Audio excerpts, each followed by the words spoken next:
이왕이면 사람의 손길이 다 있는 것들로 계속 공간들이 채워지게 되려고 이렇게 수없이 노력하고 있어요.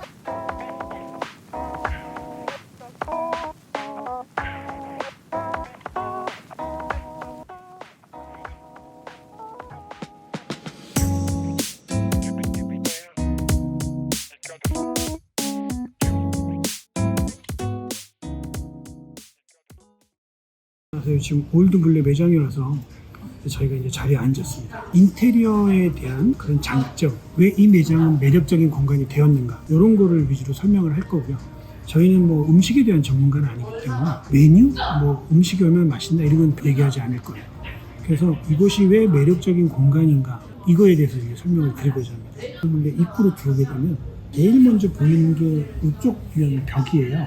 기계가 돌아가고, 여기 보면 이제 컨베이어 벨트가 있고 아주 기계적인 느낌이 물씬 나요. 이 건물 자체가 예전에 공장이었겠구나라는 예측이 가능하게 하고, 물레동의 이미지 자체가 오래된 공장이라는 느낌이기 때문에 이 들어올 때 입구부터가 여기는 정말 개성있고 물레동스럽다라는 느낌을 갖게 만듭니다. 그래서 올드 물레라는 매장 명하고 너무 잘 어울리는 느낌이에요. 그리고 나서 여기 들어와서 이 옆쪽으로 카운터를 보게 되는데, 보시고 옆으로 돌게 되면은 매장 상호까지, 그리고 식물들을 배치해서 오래된 공장들이 가질 수 있는 이미지, 플랜테리어를 통해서 해소를 했어요. 원래 이 공간이 갖고 있던 장점은 다 극대화로 살리고, 그 다음에 매장에서 갖고 있는 공간의 단점은 플랜테리어로 극복을 한 거예요. 그리고 올드물레라는 저 매장의 간판을 세련되게 함으로써 그 오래되고 녹슬고 느낌을 완전히 상쇄시키는 그런 디자인이라고 보시면 돼요. 이 사진들이 이제 물레동의 역사를 대변을 해줘요. 매장이 갖고 있는 느낌 자체가 올드 물레라는 매장 명하고 너무 잘 어울립니다. 그래서 지금 제가 생각할 땐 여기가 물레동의 대표 매장이 아닐까 싶은데요. 그래서 상호하고 공간하고 이 동네에 대한 특징들을 다 반영을 하고 그렇게 했기 때문에 올드 물레 가서 만날까? 이런 분들이 많을 정도로 대표적인 매장이 됐어요. 이런 디자인이 아주 잘된 디자인을 볼 수가 있어요. 그래서 뭐 비싼 자재를 쓰고 뭐 어떤 비싼 고급스러운 걸 넣고 이런 거보다는 이런 컨셉으로 했을 때 이 공간을, 이 동네를 대표할 수 있는 이런 게 가장 훌륭한 정체성이라고 보시면 돼요. 예, 오늘은 물레동의 터줏대감이라 할 수 있는 올드물레를 방문을 했는데요. 그 지금 사장님이 나와 계십니다. 사실 지금 카메라는 안 잡히지만 옆에서 지금 계시고요. 일단 올드물레에 대해서 좀 소개해 줄 수 있을까요?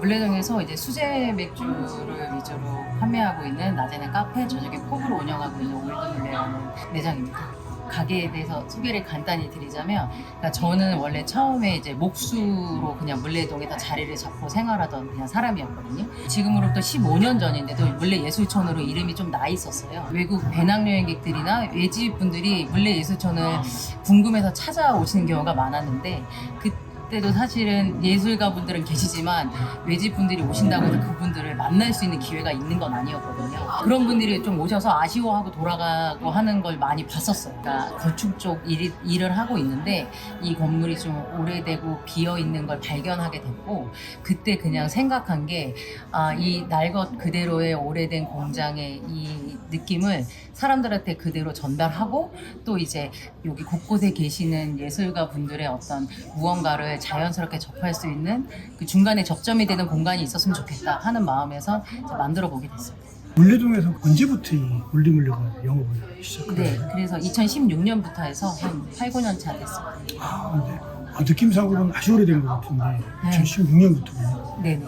건물이 비어 있었고 이제 되게 공장으로 돼 있었다고 하셨는데, 그 건물에 대한 역사를 좀 혹시 설명해 주실 수 있을까요? 이 건물을 제가 이제 임대를 할 때 건물주께서도 이렇게 연세가 많으신 어르신이었는데 지금은 90이 넘으셨거든요. 20대 때 이걸 매입하신 게 1960년대 뭐 그쯤인데, 그때도 오래된 건물로 사셨대요. 그분 어르신의 말씀으로는 여기 그냥 외놈 관사였어 이렇게 말씀하셨거든요. 그러니까 그게 일제 시대에 이제 일본인들이 사용하던 관사였던 거죠. 네, 그래서 이제 한 100년 정도 넘은 건물로 보시면 돼요. 그 적산가옥이라고 하잖아요. 네. 그 적산이 이제 말 그대로 적의 재산이라는 그런 의미거든요. 그래서 여기도 이제 적산가옥의 하나의 형태인데 곳곳에 남아있는 적산가옥의 규모에 비해서는 상당히 큰 편이죠. 그래서 일반 가옥이라기보다는 관사로 해서 여러 사람들이 함께 이용했던 것으로 알고 있습니다. 그러면 여기 있는 공장들이 적산가옥들이 많은 거예요?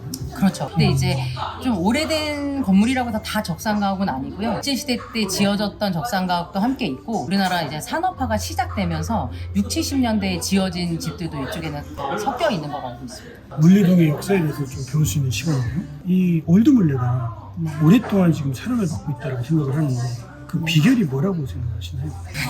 이런 걸 이제 제 입으로 말씀드리기는 좀 무한하긴 한데, 올드물레라는 이름에서도 약간 의미가 들어있는 게 뭐냐면, 그냥 단순히 오래된 것들을 모아서 갖다 놓는다는 의미보다 사람들이 계속 무언가 발전하고 있고 막 최첨단의 많은 것들이 개발되고 있지만, 사람들은 기본적으로 자기의 과거나 그리고 이제 본연의 것들을 그리워하는 무언가가 있다고 생각하거든요. 이 올드물레에 이런 오래된 기계나 많은 진짜 오래된 것들을 갖다 놓은 큰 이유 중에는 단순히 장식적인 역할보다는, 우리가 과거의 것들은 전통이라 소중하고 미래의 것들은 또 미래의 것들이라 또 뭔가 추앙받는데, 당장 우리가 쓰고 있는 현재의 것들에 대해서는 좀 관심이 없는 느낌? 이제 지금은 아날로그 시대를 살짝 지나치고 있지만, 그러니까 제 세대가 살았던 그 아날로그 시대의 기계나 사람의 이렇게 손길이 닿아 있는 물건들을 누군가는 조금 이렇게 지켜내야 된다는 생각이 좀 있었어요. 그래서 물레동이 처음에 자리 잡기 시작했던 그 시절의 기계들을 여기 있던 게 아니라 다 직접 구매한 것들이거든요. 그래서 물레동에서 가장 많이 사용하셨던 대표적인 기계들을 이제 중국 기계상가에서 직접 구입해서 나름의 의미를 담아서 다 이제 곳곳에 전시를 해놨거든요. 물레동을 알고 계시는 분들은 내가 썼던 기계라 반갑고, 이런 것들이 또 처음인 젊은 세대들은 또 그런 신기함이 있고, 초록한 여러 또 플랜테리어도 잘 되어 있어서 이 모든 게 생소하지만 이제 좀 연세가 있으신 어머님들도 이 공간을 좀 불편하지 않게 느끼시는 것 같아요. 누군가는 향수를 자극하고 누구는 호기심을 자극하고, 이런 것들이 한 공간에 재미나게 녹여 있어서 그게 가능한 것 같아요. 저는 이제 목수지만 토목이 아니라 집을 짓는 대목 쪽에 일을 했거든요.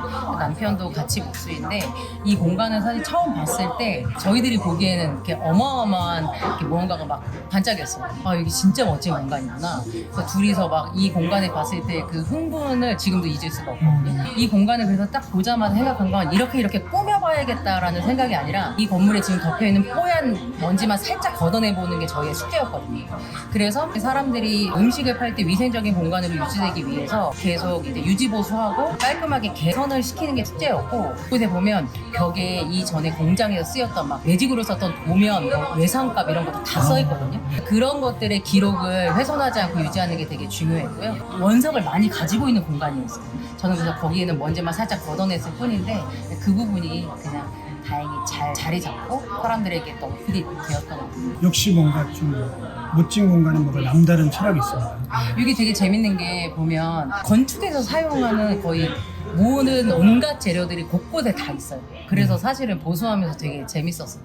그리고 여기가 이제 물레동도 또 그렇게 또 시간이 지나면 좀 변화가 조금씩 생기고 있는데, 매장도 그 시간에 따라 좀 변한 부분이 있을까요? 예를 들어 그 변화라고 하는 거 그냥 뭐 메뉴에 대한 어떤 변화, 그런 것들 이외에는 다른 것들은 오히려 최초의 어떤 정체성을 유지하는 게 훨씬 더 중요하다는 생각 때문에, 단순히 오래된 것들이라고 해서 갖다 놓지 않아요. 사무실에서 쓰던 금고, 여기 사무실에서 쓰던 TV들, 이제 그런 것들로 이제 다 채워져 있고, 크리스마스 시즌이 아니라 다른 때 쓰는 촛대도 있는데 그것도 다 100% 물레동에서 만든 부품을 활용해서 만든 거거든요. 근데 여기에서 중요하게 생각하는 건, 간판에도 써 있는데 아트 앤 크래프트라고 써 있는데, 특히 이제 크래프트적인 거는 저는 개인적인 해석을 그냥 솜씨라고 해석을 하는데, 사람의 손길로 만든 무언가가 담겨있는 것들로 이루어지려고 되게 노력을 많이 해요. 컵받침 자체도 다 나무 공방에서 각인을 해서 받고, 이런 메뉴판들도 다 가죽 공방에서 만들어서 받고, 커피잔조차도 이제 다 도자기 공방에서 받고 이러거든요. 제품도 좋은 게 많이 있지만 이왕이면 사람의 손길이 다 있는 것들로 계속 공간들이 채워지게 되려고 이렇게 수없이 노력하고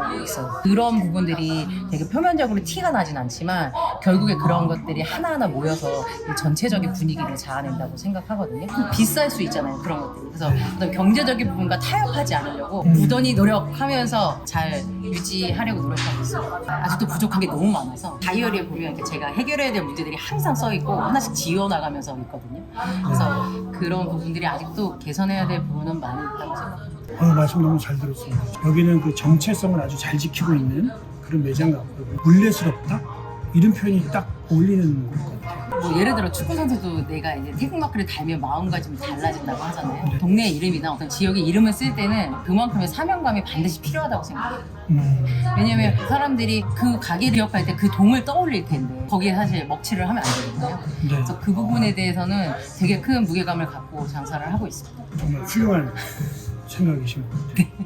물레동에서 제가 겪은 되게 재밌던 순간 중에 하나가 친환경적인 부분을 고민하다 보니까 리사이클에 대해서 고민을 많이 하잖아요. 네. 근데 목재는 되게 한계가 있는 게 예를 들어서 뭐 갈아서 쓰고 할 수는 있는데 한번 잘리거나 한번 작아진 건 더 이상 붙일 수가 없잖아요. 그거에 대한 한계가 있는데 어떤 적이 있었냐면 어느 할머니가 이제 공장에 이제 골목 구석에 자석을 들고 다니면서 쑥 펼치니까 철가루가 확 묻어 올라오는 거예요. 근데 그거를 막 모으셔서 벽에 또 그걸 파세요. 고물상에 가서. 그러니까 느낀 게 아 저 길 구석 골목에 있는 철 가루조차도 모아서 다시 녹이면 자원으로 재생되는 걸 딱 보면서 야 철이야말로 정말 혼의 재생이 가능한 진짜 친환경적인 자재구나라는 그 순간이 딱 있었어요. 그래서 유레카 같았어요. 그래가지고 원래 계속 평생 나무만 달았던 몫이었다가 철이라는 것을 접목해보게 된 거예요. 그래가지고 이 공간이 이제 나무와 그리고 이제 철이 이제 같이 어우러지는 공간으로 노력을 해서 탄생하게 된 거예요. 여기에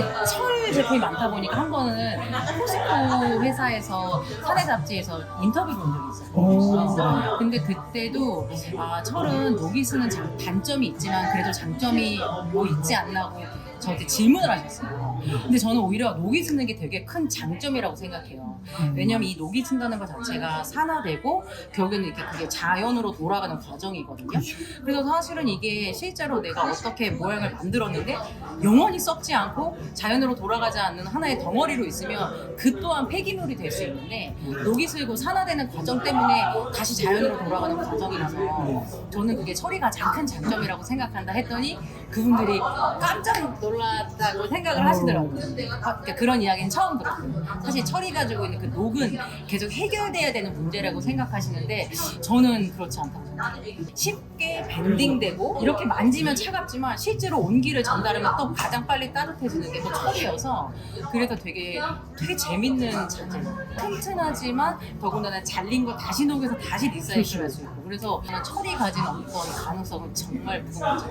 공장 처음엔 그냥 이런 느낌이었어요. 근데 저희가 봤을 때 이런 천장 구조물들이 정말 너무 귀하게 보였던 거죠. 이 컨베이어 벨트도 이제 차에 안 실려서 길에서 끌고 오는 거예요. 네, 이게 남편인데 자기 입으로 자기가 무슨 중세시대 노예가 된 것 같다고. 이것도 지금 보면 이 테이블들을 만드는 과정이에요. 물레동의 철집에서 철을 구입해 와서 절곡집에 가서 절곡을 하고 물레동의 기술자분께서 용접하시고 하는 그런 일련의 과정을 사실 다 담았습니다. 이 공간에 만난 거 그냥 제가 스스로는 그냥 운이 좋았다고 생각하고요. 워낙 가지고 있는 재미난 부분들이 많았어요. 여기 있는 이 셔터도 공장 첫 입구에서 실제로 쓰던 셔터예요. 예를 들어 위생적이거나 구조에 문제가 있을 부분들은 과감히 포기하고 리사이클을 할 수 있는 부분들은 최대한 그 의미를 살리기 위해서 많이 활용을 최대한 했었어요. 이렇게 상해 말씀 많이 들어봤고요. 마지막으로 홍보해 주실 말씀 이런 거 있을까요? 저희 가게는 이제 낮에는 카페를 운영을 하고 저녁에는 이제 수제 맥주를 팔고 있는데 이제 그러다 보니까 이제 연령대가 이렇게 되게 다양한 분들이 오실 수 있어요. 그래서 낮에는 조용하게 커피 한잔 하시면서 어머님들께서 모임도 많이 하시고 저녁은 사실은 좀 어쩔 수 없이 좀 술집이다 보니까 시끌시끌하고 한데 그러다 보니까 어느 세대에도 치우치지 않게 운영이 되고 있어서 젊은 친구들이 오셨다가도 이제 식물들도 많고 하니까 여기 우리 엄마랑 다시 오면 좋겠다 막 이렇게 다시 오시고 그러거든요. 어떻게 보면 힙한 느낌보다 편안하고 또 다양한 세대가 어우를 수 있는 공간으로 그게 가장 큰 장점이라 잘 유지하면서 손님들이 기다리고 있겠습니다. 올드물레 하면 딱 어떤 단어를 떠올리면 좋겠다. 한 단어요? 그냥 진짜. 진짜. 네. 아, 네네. 네. 좋은 말씀 같아요. 아 이게 저기 저 간판에서 있는 저 녹슨 철판조차도 공장에서 쓰던 외벽에서 쓰였던 자재로 네. 쓴 거였어요. 그래서 이제 무언가 이렇게 흉내내는 느낌보다 진짜 가지고 있던 것들을 고스란히 전달하는 게 숙제였거든요. 모든 것들이 대부분이 다 무겁지만 진짜 철로 만들고 TV도 진짜 쓰던 거고 막 이런 것들이 흉내내지 않는 것들로 채워져 있어요. 그래서 저희 가게는 조화가 단 한 개도 없어요. 이게 다 식물도 100% 생화거든요. 식물조차도 가짜는 없어요. 그래서 이 가게에 있는 모든 것들은 다 그냥 진짜예요. 진짜.